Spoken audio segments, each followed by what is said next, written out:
First thing Saturday morning, the cold weather has arrived. It's a little bit chilly out now. Winter is here. Gonna get in the facility, have a quick coffee, and then get under the bar. We're closing the gap on that football bar for 310 pounds. We're almost there, at which point it's going to be leaving the programming, but we still have a little bit of work to do on upper body intensity days while employing that pressing variation. So let's get caffeinated and let's get pressing.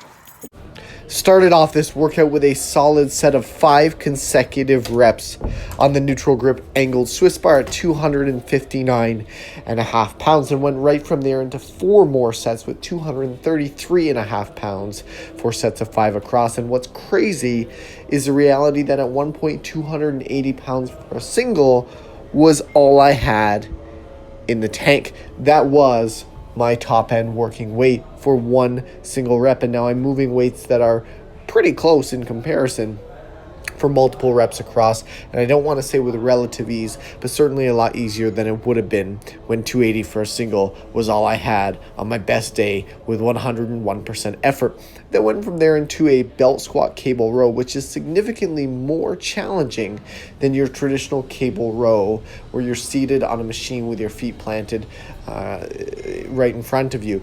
The increase in intensity comes primarily from trying to maintain a relatively static position to row from without incorporating excessive movement of the torso or lower body.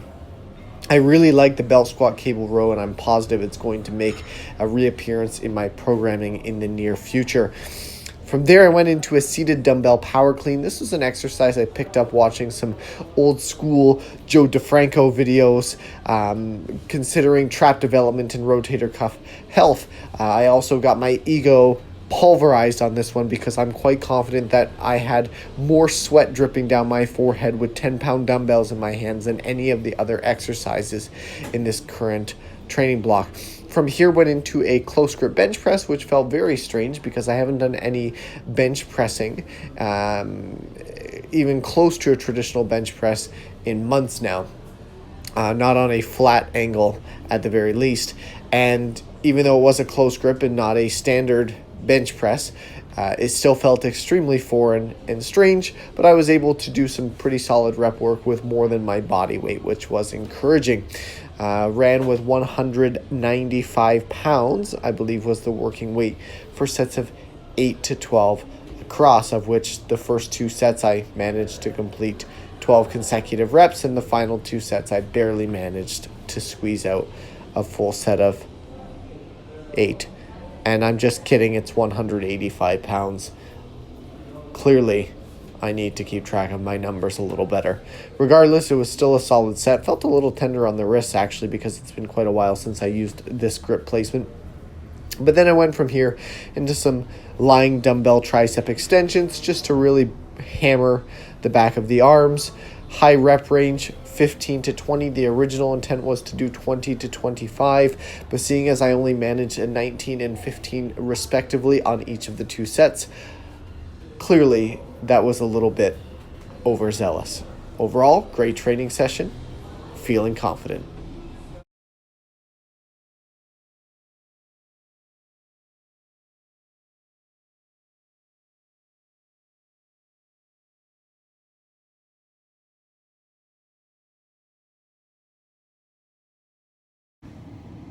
Today was a very progressive training session for upper body. Not only did I smash that top end set on the football bar, which I was surprised at how smooth it actually moved, but on top of that, I got absolutely humbled by 10-pound dumbbells doing seated dumbbell power cleans. My form was not excellent with them, but my goodness, my traps were absolutely destroyed. And I did superset those with banded pull-aparts, even though I forgot to record the banded pull-aparts because they're not all that exciting. In fact, a lot of the things that I do in my training are not all that exciting. They're relatively monotonous and repetitive, but they work. But all in all, great training session. Wrapping it up for a Saturday night. Going to get home, get to bed before 8 p.m. preferably. Make sure I get a good meal in tonight. Nice big dinner. And then we'll be up and at 'em first thing Sunday morning because it's squats and deadlifts. And of course, as per usual, Sunday morning, we gotta make that iron clang and bang.